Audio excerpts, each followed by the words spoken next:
Gila, memang gila lah sekarang ni. Hari ni kita sembang pasal FYP apa dekat TikTok. Segmen baru ni guys, kita akan buat react untuk apa yang FYP, apa yang trending dekat TikTok sehari-hari. So untuk video kali ni, kita akan tengok apa yang FYP untuk hari ni. Jom. Sebelum tu, lawa tak setup aku ni untuk lighting, untuk videografi ni, okey ke tak? Kalau korang suka, tekan button like dan jangan lupa follow. Mendengarkan tugas langsung dari lokasi kejadian di Perkembangan kes pelajar tingkatan 4 maut ditikam. Apa nak jadi ni guys? Pelajar tingkatan 4 maut ditikam oleh pelajar tingkatan 2. 14 tahun. Apa nak jadi dengan sekolah kita hari tu? Kes Zara. Lepas tu ada lagi kes buli. Dan ini dah perbuatan jenayah membunuh ni dah satu level yang lagi tinggi lah. Aku ada baca juga dekat Malaysia Gazette, katanya motif pembunuhan ni adalah cinta ditolak. Laporan dia mengatakan malam tu budak yang 14 tahun yang suspek ni, dia ada luahkan lah dekat budak tingkatan 4 ni, 16 tahun ni. Lepas tu budak 16 tahun ni tolak. Aku tak boleh brain lah, budak tingkatan 2 dah ada bercinta dan dia punya reaction, tindakan dia tu apabila cinta ditolak tu. Gila, memang gila lah sekarang ni. Aku dulu kalau masa tingkatan ni, masa sekolah ni, kalaulah mak ayah tahu ke apa, nak bercinta ke apa, memang kena sebat dengan getah paip bai. Tak pun ranting rambutan. Tu kalau mak ayah tahu, kalau cikgu tahu lah lagi teruk. Memang kena bedal lah orang kata. Tapi aku tak tahulah macam mana sistem pendidikan sekarang ni. Bila murid ni melakukan kesalahan, apa hukuman yang cikgu-cikgu ni kenakan ke atas murid-murid yang membuat salah ni. Sebab sekarang ni mak ayah lebih membela zaman TikTok, zaman viral ni. Mak ayah lebih membela anak. Dan aku rasa tak salah cikgu juga. Sebab cikgu kadang-kadang dia tak boleh nak beri hukuman yang berat. Nanti yang kena viral lah. Lepas tu macam-macam lah. Guru pula yang kena tindakan.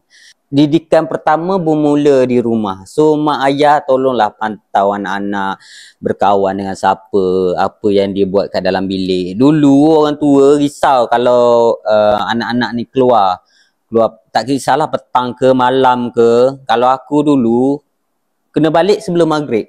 Kalau kau balik lewat memang kau kena. Dia macam tu. Sekarang ni aku tengok mak ayah membiarkan je ada anak-anak yang malam-malam keluar naik motor pergi situ sini sedangkan masih bersekolah tu.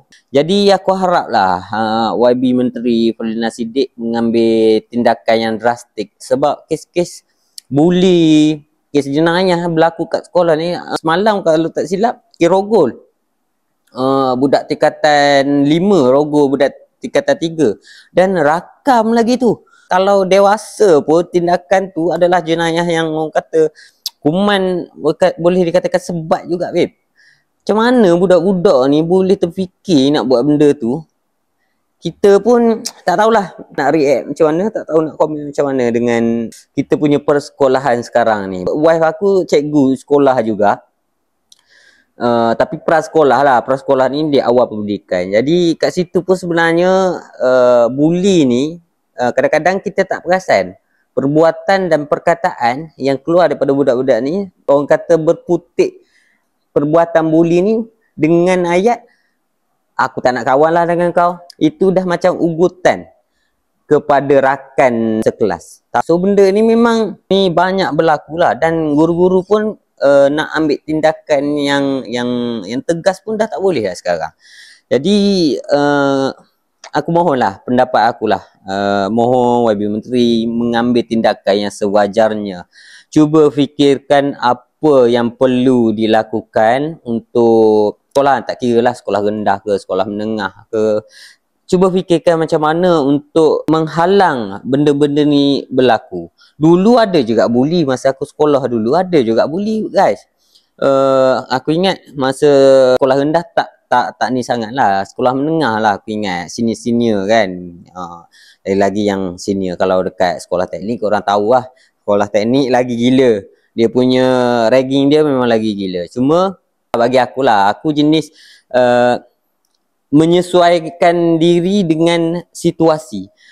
Kau jangan nak berlagak sangat ataupun kau jangan nak aware sangat diri kau ni lemah ataupun diri kau ni senang dibuli. Kau mendedahkan diri kau untuk senang dibuli. Jadi tu sajalah kot daripada aku. Apa pendapat korang tentang isu FYP yang terbaru ni yang berlaku dekat TikTok ni? Cuba turunkan komen dan jangan lupa follow tau TikTok aku ni.